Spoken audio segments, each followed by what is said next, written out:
Okay, so a very good evening to all our attendees and viewers who are watching us live on Facebook and YouTube. A very warm welcome to the Saga series.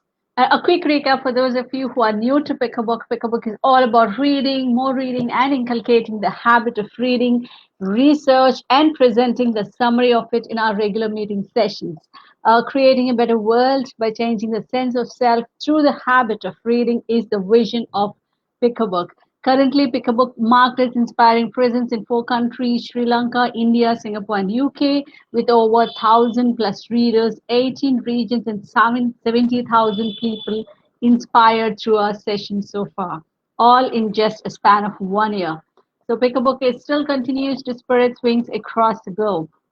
So today, Pickabook has come up. We have come up with a new initiative, a brand of its own called Author Saga series, wherein the authors can reach their readers and individuals with like-minded interests. Authors can also discuss the key insights of their books, and the readers can have this wonderful opportunity to know more about the author, more about the book from the author himself. So, yes, today we have with us Mr. Revant with his a wonderful book, sorry, Self-Economics.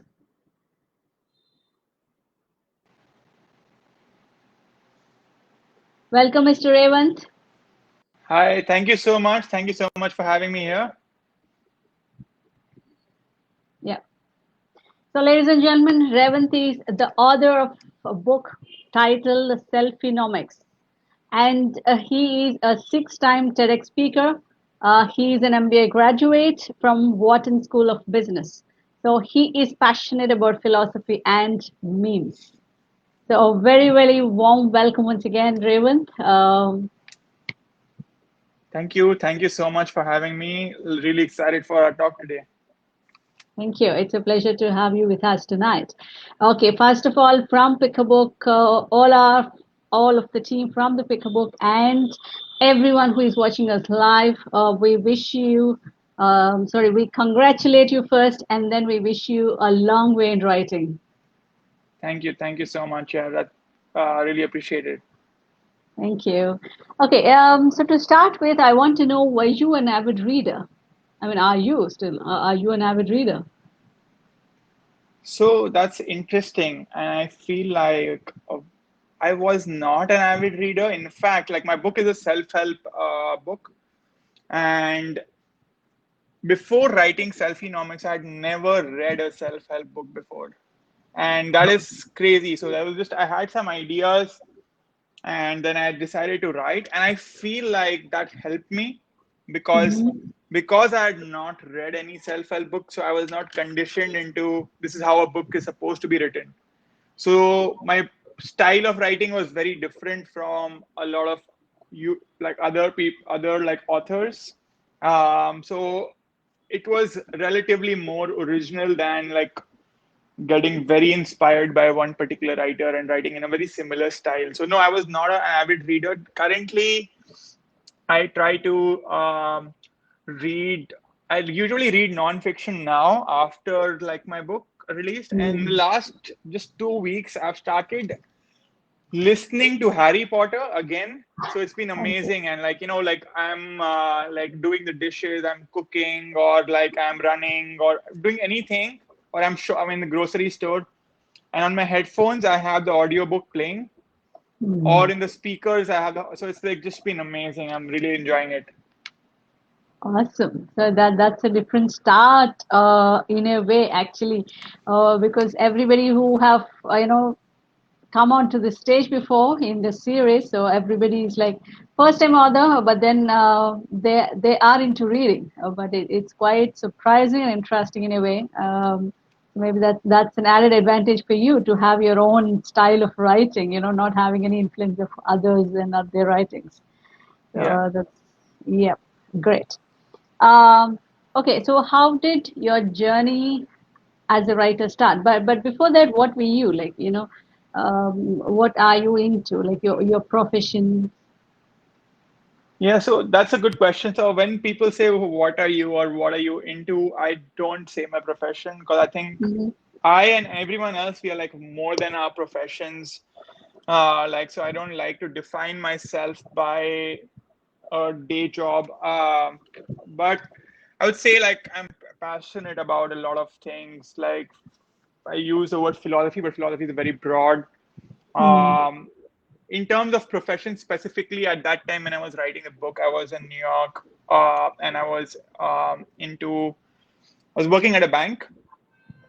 So yeah, I was doing that, and then of course the biggest challenge, as you may understand, is like the where do you find the time to write? And so I used to try to write a little bit, like 200 words, 100 words during my commute to work, or like after work when you come back on the weekends. So I used to try to give myself targets. Okay, weekend if you write 1,000 words, weekdays you have to try and write 500 words, and like that bit by bit. Mm.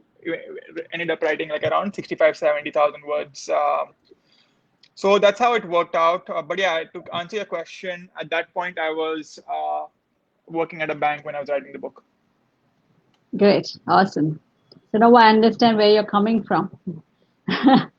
In your style of speaking itself says what motivated you. In fact, the way, the style of writing, you are speaking the same way as you intend to write the book and share with us.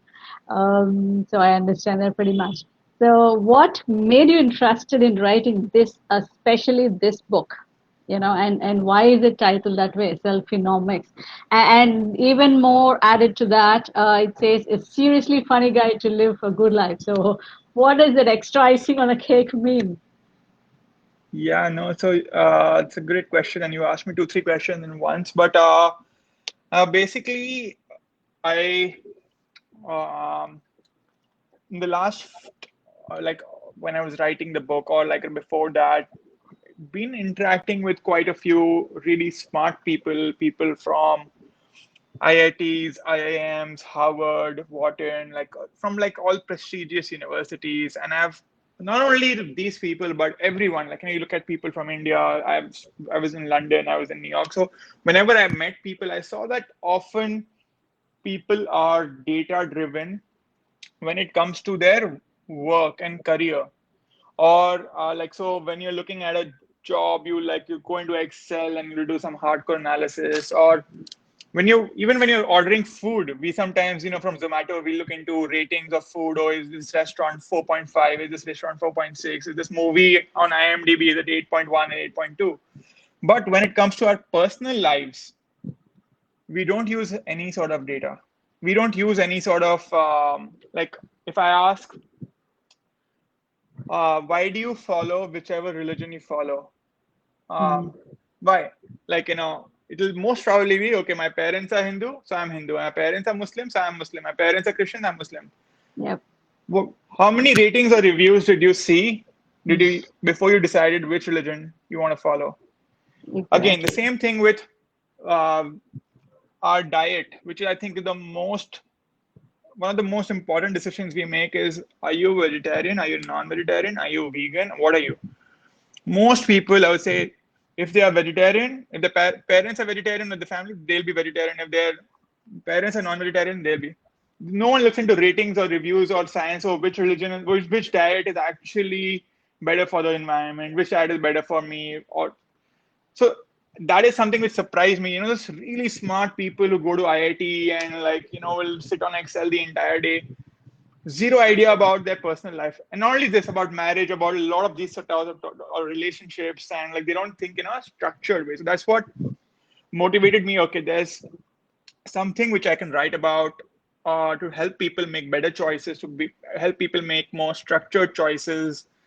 So that's how the entire idea came up. Mm. And to answer your question, your second question and third question was around why it's called selfie-nomics and why it's seriously funny. So, about selfie-nomics specifically, so the word selfie itself, first of all, when I had written this book quite some time ago, and it just takes a lot of time to publish. So it was around 2014 when I was writing, where the word selfie was still big, but it was like relatively a newer word. Uh, so out then, like, selfie is essentially just taking a picture of yourself, and then you maybe apply filters and, like, you choose the best photo. So I was like, similarly, for me, selfie-nomics was just looking into your own self and sort of reflecting on your own actions, and then applying the necessary sort of filters in your life to sort of improve your life. That was sort of like the symbolism.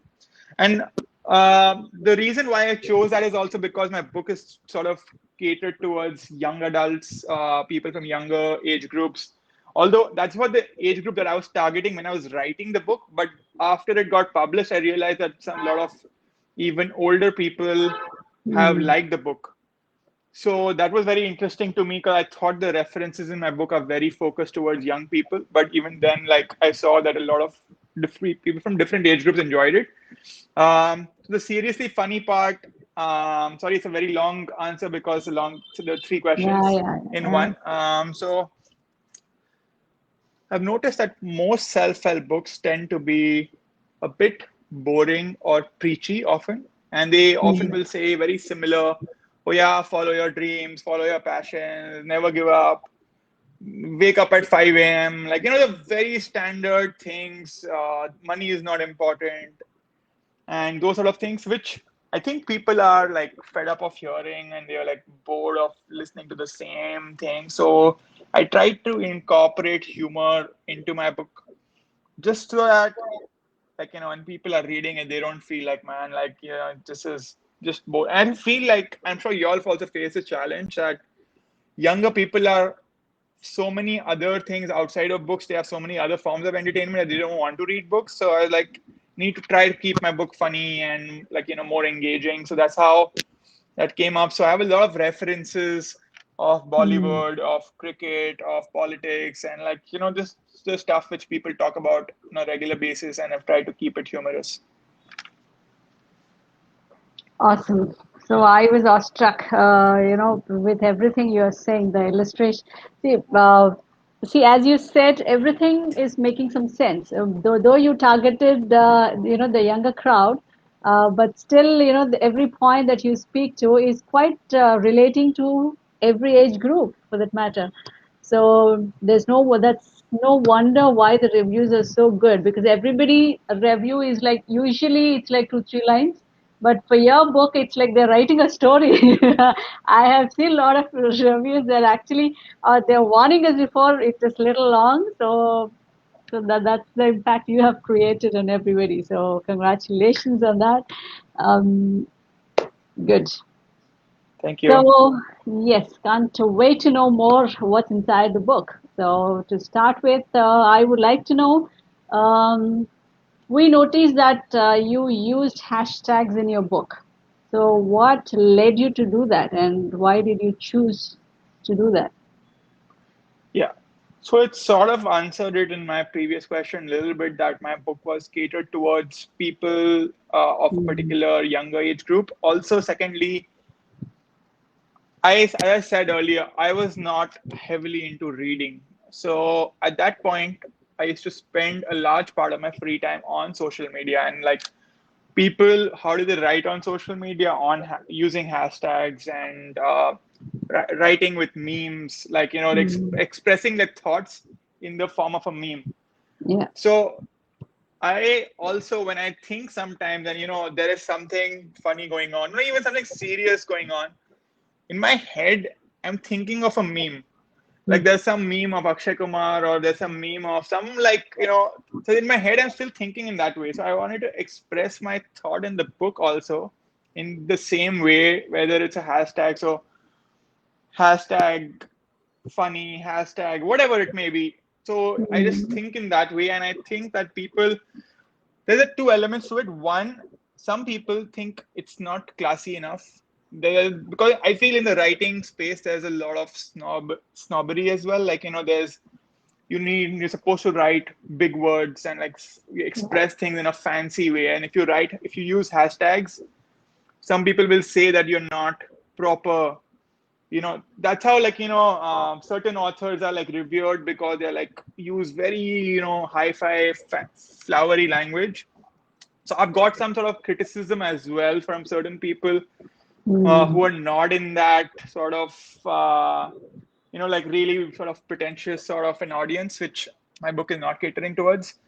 But so that's been one element. But I feel like the people who genuinely just want like a fun read, Mm. they like the style of the book. Superb. Awesome. So, what is this wingman theory? So actually, I have a chapter. I think it's the seventh chapter on my book. It's called the Wingman Theory, and Mhm. it's pretty much about how, um, first of all, like as an introvert, there's sometimes like I think an introvert, but I still have a lot of friends, and I think there's a some people don't sometimes label people as, if you're an introvert, you probably just have two, three friends, or you don't like meeting people and this and that. So what I noticed was in order to make a lot of network or different connections, it was very useful sometimes to almost delegate that responsibility to other people. So, for example, I have one of my closest friends who's an extrovert. Through him, I've made five friends. Now, that is Mhm. just so my basic try to when I talk about the wingman theory is to have different wingmen who connect you to different people in different parts. For example, and that can be explained done in very different ways. One is like I am in New York, so I have one wingman in Delhi, one in Bombay, one in Calcutta. So Mm. when I'm in Delhi, I have I just know one person, but that one person can connect me to five people. So Okay. one is the wingman theory is just about trying to have diverse wingmen. And when I say wingman is anyone who connects you to new people. Okay. So that is one aspect of it. And the more deeper aspect is I feel we are very sometimes uh, our entire social circle is often revolving around the same one or two people. Like I have seen it in my relatives, especially in our older generation, where like when husbands and like when people get married, the wife is often very dependent on her Mm. husband's network. So like it's the husband is almost like a wingman, and all the husband's relatives, Yeah. friends are. So if there is a divorce, suddenly someone had like 15 friends, but after a divorce, they don't have any friends Mm. left because why? Because all the friends are going to the husband. Similarly, in college, I saw like there were like people who had breakups, and then suddenly they were so dependent on their boyfriend or girlfriend's network that they Mm. suddenly have no friends remaining. So my thing is that people are not only like, especially women in marriages, they're not only financially dependent on their husbands, they're often even socially dependent on their husbands.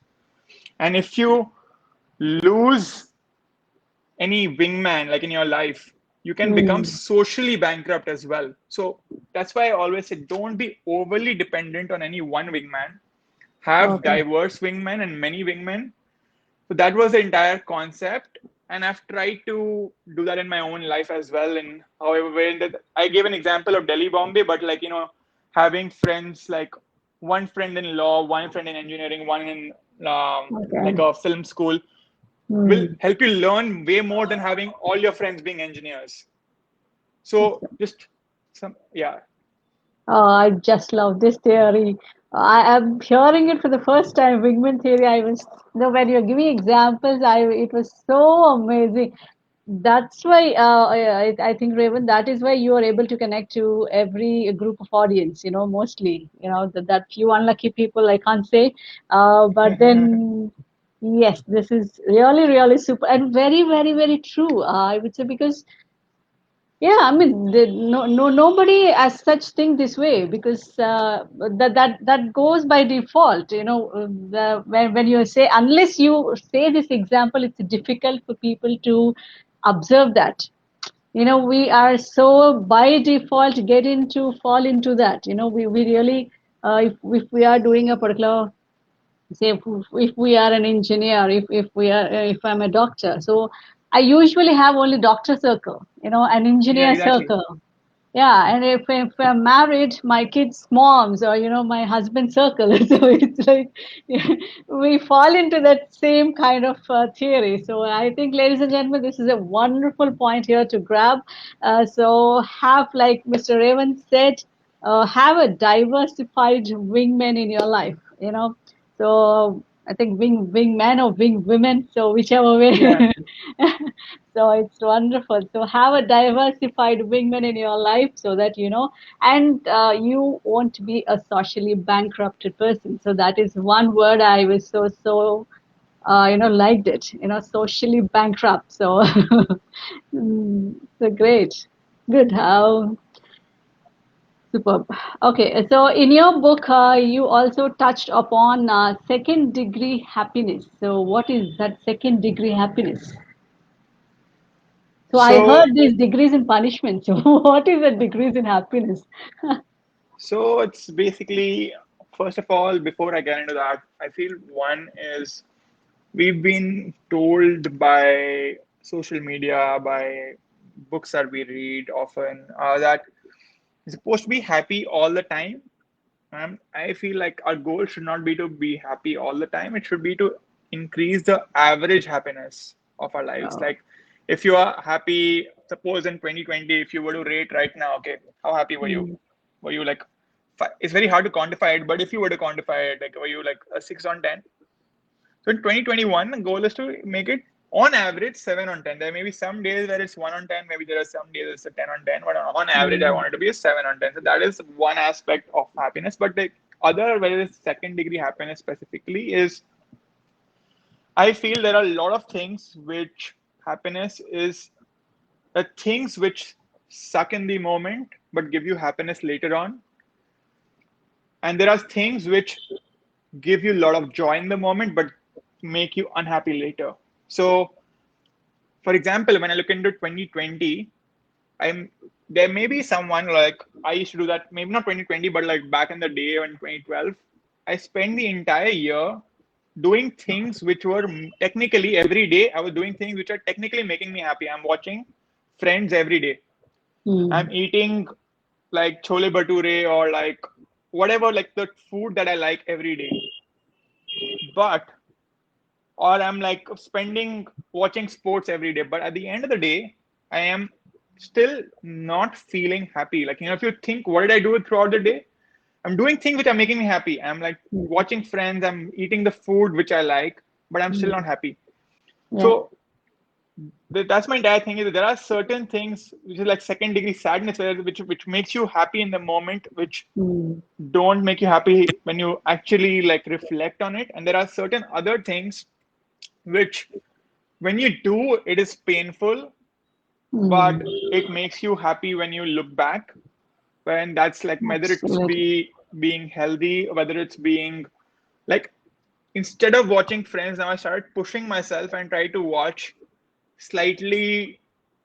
I won't say higher quality because Friends is also very high quality, but like more different, diversified Mm, content. Uh, so I just felt like I learned more, and I also felt that it just helps you grow more and just makes you like so that was basically the point of second degree happiness, is just mm. try to focus on those aspects which may not give you joy in the moment but may give you happiness later on. Absolutely. Wonderful. So you have said without saying a word, and without saying, typically the same style, traditional style of saying, but you have added your own special degree to it. So, ladies and gentlemen, second degree happiness is like, yeah, like Mr. Evans said, it's an average. Count the average. Actually, most of the times we take the average in everything, like but then for when it comes to happiness and sadness, we actually don't look at it that way. But it is highly advisable. From what Raven said, I totally agree with it, because see, you have to have a balance. Sometimes it is more sad days, and 2020 probably the most saddest year for a lot of people. So but I think 2021 is like trying to beat it, like it's yeah, so giving competition. 2021. Exactly. Exactly. But then we started looking at it differently, right? So people who are not so happy with 2021 may not be the same with 2020 may not be the same with 2021. So they have actually learned from it, like how you said. So we have to learn from the diversifications, or from different other things that are thrown into our lives unexpectedly. So, or else you pick something and then choose to learn. So it is important that you learn from different aspects in life. So very well said. So that is the second degree happiness, ladies and gentlemen.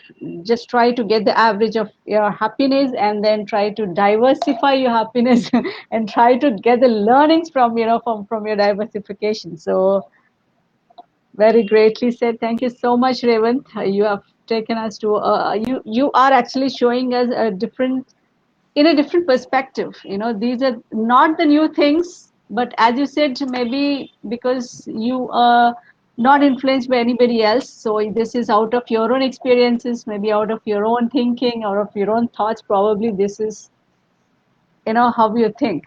So this is truly you own your perspective. So that is what probably the making a difference. That is what probably you are invited 6 times to TEDx. And yeah, so everything is going so good. Thank you so much. Thank you. Uh, yeah. So what is your favorite chapter? And here I would like to ask one more question. So along with your favorite chapter, I want to know what is the toughest chapter you have faced, a challenge in writing, or maybe you took a pause to think, little difficulty in putting it in right form, or the way people understand. So Okay, so I'll answer your second question first, although I may not answer it exactly how the way you probably want me to. So one aspect was when I was writing mm, my book, um, I had written it for an universal audience, like an American slash universal audience, where the I'm talking about like things like Obama, or like things which almost everyone in the entire world know about. Cristiano Ronaldo, Federer, those sort of references when I'm using an example.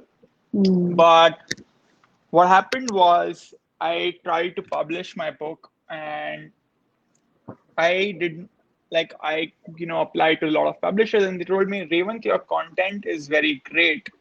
mm. But to be honest, no one in the US, UK, and the Western audience, they don't want to read an a self-help book written by an Indian Okay. unless it's about yoga or spirituality. Mm, So that's what they were telling me, that when I was trying to publish my book in the US, you have to write about yoga and spirituality. It's because every self-help book written by an Indian abroad, which is done well abroad, has always been about mindfulness, yeah. yoga, books by Robin Sharma and all of Deepak Chopra and all of these sort of people. Mm, So I had to realize that I was not getting my book published. Sorry, yeah, sorry, yeah. So I was having difficulties in getting my book published in the US. So I tried to rewrite my book for an Indian audience, and so I had to change my example. So Cristiano Ronaldo became Virat Kohli. Donald Trump became Narendra Modi, and I let Priyanka Chopra remain Priyanka Chopra. okay. So I had to basically rewrite my entire book, and that was very challenging for me to just Mm, do that fully. But then, of course, that like helped me a lot as well, because my first instinct is to think of things from an Indian perspective, so I could even make it more individualized and more personal. So yeah, that was one of the challenging aspects which I faced. Sorry, I didn't remember what was the first question. yeah, your favorite chapter. Oh yeah, my favorite chapter. I guess So, or my favorite. yeah, otherwise you can share any of the funniest example you have given. So we just want to hear it from you live. because you were talking about the book, in the most funniest way, illustrated in the most funniest way. So let's hear it from you as well.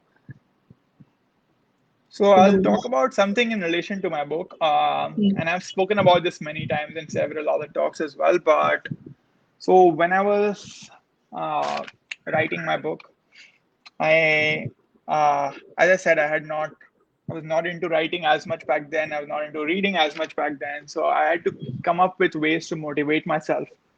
So I changed my Gmail password to hashtag I am an author, even though I was not an author back then.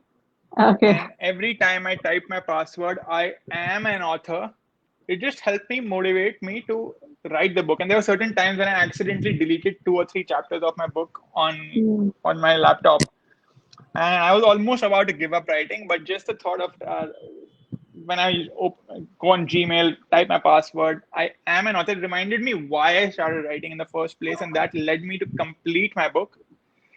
Um, at first, set my password to be I hope to be an author, but Gmail said that my password is too weak. So yeah, I've changed my password since then. So please don't try and hack my account. Yeah. So anyway, so this part is actually true, and I still continue doing that in my future. Like right now, also my password is something related to what my goals are. Um, so I've been doing that, and I in fact wrote this in my book as well. Like my second chapter of my book is around goals.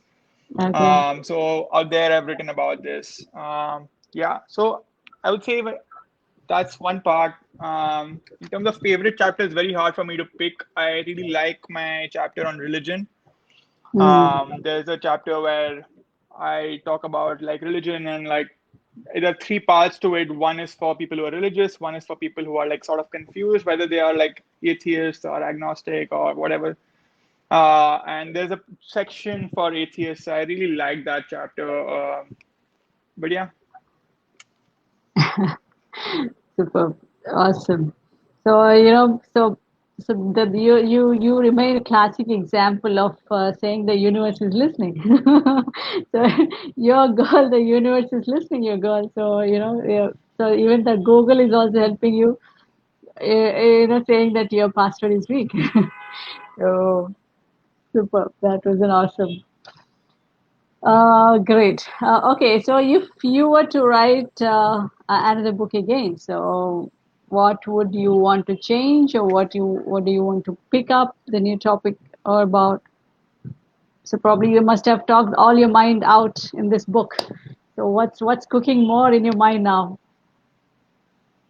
So, couple of things. One is from the writing perspective. One challenge that I faced was I used to focus when I was writing. I wanted it to be as relatable to Mm, people who are reading it. So I used mm, to focus on like what people are talking about, like what are people like. For example, like about 3, 4, 5 months ago in India, like that incident happened at Baba Ka Dhaba. So mm, if I'm writing the book right now, mm. it's like natural for me to use an example like Baba Ka Dhaba. Yeah. The issue was that I did a lot of that in my book, but it takes so much time to publish a book that after 2 years, when your book actually gets published, no one cares about Baba Ka Dhaba. No Mm, one cares about Zomato girl who there was some incident like 1 or 2 months ago. So no one cares about that. And there were so many jokes, so many references about recent things. And then by the time my book got published, nothing is relevant anymore. yeah. So that is something which I have to be very careful about. In the next book, I want to make sure that when I'm referring to anything, it has to be classical examples. It cannot be current examples. Mm, It cannot be current references because people, one week they'll talk about one person, the next week there'll be a new thing. They don't yeah. actually care about it. Yes. So that is one issue. But in terms of my actual content, I think I want it to be similar to my first book where it's like self-help comedy. So, Mm, for example, I'm in the process of writing my second book, and I'm like talking about as one example, I'm talking about 5-year marriages. Um, mm. and like the way we have, because like our society is like, we've grown up thinking of only if you get married, it's supposed to be a lifetime marriage. And I feel like in our generation, we're realizing how more and more difficult that is. And a lot of people are scared to get into marriage because, like, you, how do I know how I'm It's a going to be seven lifetime years thing. later? Or, yeah. And Exactly. so it's like speaking about a 5 year renewable marriage where you get married and in the end of the 5 years, you can renew it. It's not that you're not going to end the marriage. If you're happy, you're going to renew it. If you're not happy, you're not going to renew it. So just talking about, there's one section on that, and there's topics just to like make you think about things which everyone's doing. And I know, I understand this is not going to get implemented or something like that tomorrow or like anything anytime soon. But trying to just talk about similar things and Yeah. see how we can improve on these sort of topics. Revant, I bet your second book on marriages will be a hot selling book. Great. So, wishing you Thank all you. the best. Wishing you all the Thank you. best. Thank you. And yeah, great. That was a great conversation I had in recent times with you, Raven. Thank you so much for that. So it was really funny. I was laughing all throughout with your great example. So I just can't look forward to go through this book. I mean, I was under dilemma. I understood that it is specifically to some group of people. So I was thinking whether to go with it. I've read some parts of it, but not the complete book as a whole. So now I'm so keen to order this book and get it going. So thank you. So Sure, I no, definitely. And I can recommend you specific chapters also, possibly. yeah, yeah. So you could maybe read those. But yeah, Great. So is this book available on Amazon for the audience to yeah, it's buy? available on all the usual places. Yeah, Amazon, Flipkart. Okay. Yeah, so you'll find it like, yeah, So the Kindle version, everything, yeah, right? you'll find it on Kindle. So yeah, the usual places it'll be there. Okay. So great. So ladies and gentlemen, I hope you must be also liking it so much from the conversation. I know you are eager to buy this book as well. So Amazon, every other usual place where you can buy other books is available. And yes, so thank you so much, Raven, for such valuable inputs and so great examples. And you made it so funny, as funny as as possible, to get that interest going in the book. So and also we appreciate you taking time, to share your experiences and knowledge with our audience here. And one thing I liked about this whole session is that you are a sort of an inspiration for that kind of people where they think I mean, sorry, writing has to be in a certain style, so you have actually erased those norms. So it's like you can write it, so as long as you make some sense, as long as you have a perception of your own. So ladies and gentlemen, you can always write it. So here is the live example of Mr. Raven. So he has just put in all his thoughts out. He has not followed anybody. He has not taken coaching anywhere. So I so love that. So thank you so much, Mr. Raven. And yep. So ladies and gentlemen, that's it from us today and from author Mr. Raven. And so these are the few snippets from the book Selfienomics. So go and grab it. Thank you. Yes. Thank you so much for having me. Really enjoyed the conversation. And to anyone who's listening, feel free to add me on Facebook. My name is Revant Himatsingka, and you can even add me on Instagram. My hashtag, like my handle is Revant Himmat, Hmm. like my first name and then HIMAT. Okay. So yeah, feel free to add me on Instagram or Facebook, and feel free to reach out. I'm usually quite good at responses. So yeah, I would love to have a chat. Yeah, Thank you. So we will be posting all that in the messages very soon, ladies and gentlemen. So just go and have a look at it. And thank you so much. I think you all must have enjoyed as much as we enjoyed doing it. So thank you everybody in the room and who are watching us live there. Take care. Bye thank you. bye. Take care. Bye. See you all next week. Bye.